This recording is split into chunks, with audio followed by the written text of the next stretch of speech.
আমি বলছি, আমি হুমায়ুন কবির, এই মসজিদ করার জন্য আমার জীবনের বিনিময় হলেও কোন শক্তি থাকবে না যে আমাকে বেলডাঙ্গাতে মসজিদ করা থেকে বিরত করে।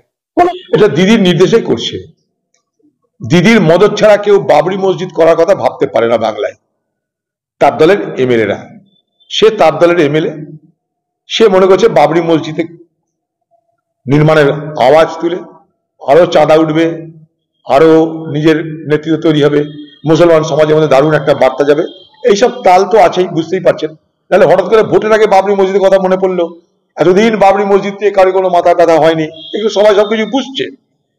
কিন্তু বাংলার মুখ্যমন্ত্রী মমতা ব্যানার্জি, যিনি আমাকে হারানোর জন্য সেই এমএলএ কে দাঙ্গাই ব্যবহার করলেন, দাঙ্গা লাগালেন, হিন্দু মুসলমান বিভাজনের রাজনীতি করালেন, সেদিনও দিদি কখন তার বিরোধিতা করেনি, নিন্দা করে। যখন সে বলছে 70% মুসলমান, 30% হিন্দু মুর্শিদাবাদে, আমরা মনে করলে সব হিন্দুকে মেরে গঙ্গায় ভাসিয়ে দিতে পারি, সেই ক্যাসেট, সেই বক্তব্য দিচ্ছে গে তৃণমূল দলের এমএলএ, যে এখন বাবরি মসজিদ করতে চাইছে।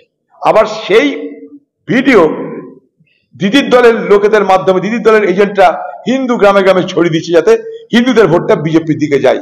তারা সেখানে বলছে হিন্দুরা এখন বিজেপিকে ভোট দেন, কারণ তারা জানে হিন্দুরা বিজেপি তৃণমূলকে ভোট দেবে না, তাই কংগ্রেসকে ভোট না দিয়ে বিজেপিকে ভোট দেন, কমসে কম অধীর চৌধুরী হারুক। এই ছিল গল্প। সেদিন নির্বাচন কমিশন সেদিনকে এটার উপরে আপত্তি তুলেছিল, নিন্দা করেছিল এই ধরনের মন্তব্য এবং এই ধরনের ঘটনার জন্য। বাংলার মুখ্যমন্ত্রী কিন্তু না বিরোধিতা করেছে, না নিন্দা করেছে, না এটাকে অসমর্থন করেছে।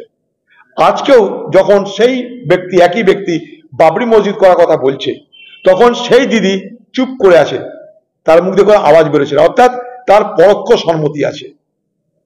সে তার ভাই দেখে বলছে আমি মহাকাল করছি, আমি জগন্নাথ মন্দির করছি, আমি দুর্গাঙ্গন করছি, এবার মুসলমানদের জন্য কিছু কর, লে একটা বাবরি মসজিদের গঠন নির্মাণ করার গল্প বলে দাও। তার জন্য দিদি চুপ করে আছে।